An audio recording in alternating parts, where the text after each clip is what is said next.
will give poorer ones like China and India and Iran and Afghanistan $460 billion a year.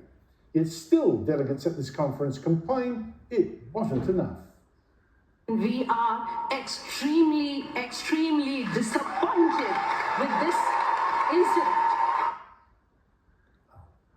But apart from handing over trainloads of our money, what did that UN climate conference actually achieve? Well, Tony Thomas, author and financial journalist, has dug deep and written up the results on Quadrant Online, and he joins me now. Tony, always great to see you. You've always got great stuff. What did this UN climate conference actually achieve? Well, the developing world only got a fifth of what they wanted. They wanted $1.3 trillion US, and as you say, they got 300 billion US only. They've been always asking for this money, and it's always being promised in some vague way, but it ain't delivered very much.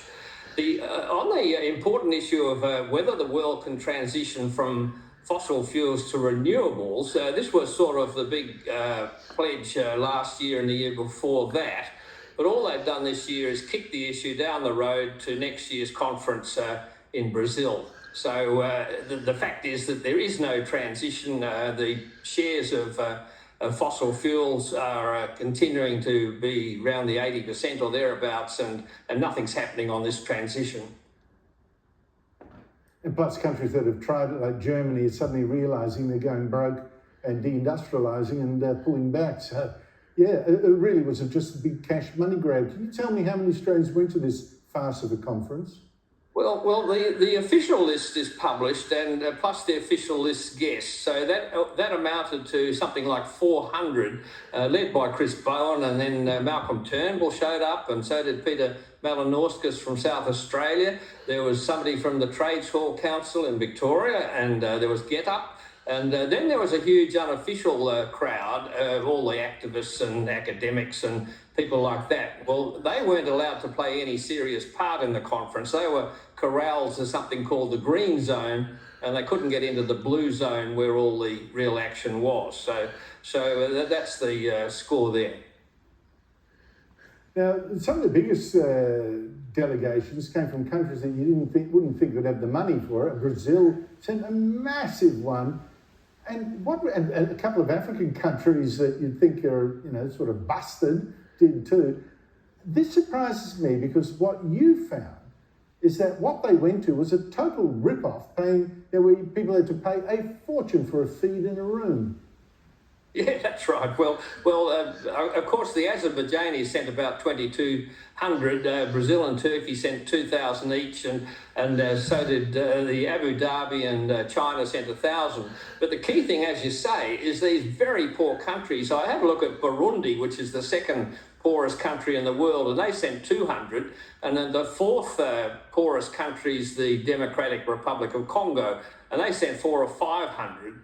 And they're all on fixed allowances, basically, especially from the UN. And the hotel prices were such rip-offs that they had nothing left for food. So they were wandering around the conference half starving and having to live on cheese and crackers at some of the events. And I did notice one hotel, the best one called the Sharp Palace, was charging 18,000 Aussie dollars a night. And for the fortnight, they wanted 300,000 Aussie dollars.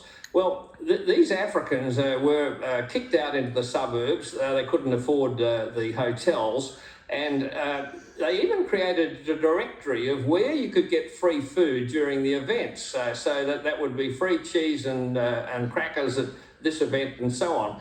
And I read in an African magazine that there's a new type of lady called the food seductress, and that cop, they were deliberately going on dates with wealthy Westerners solely so they could get a free meal.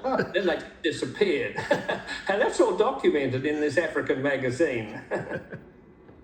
Oh, Tony. Well, that sounds like a metaphor for the whole conference, looking for rich Westerners to give them a feed. I think that's the whole thing. That's your climate conference for you. Tony Thomas, thank you so much for your time. After the break, Donald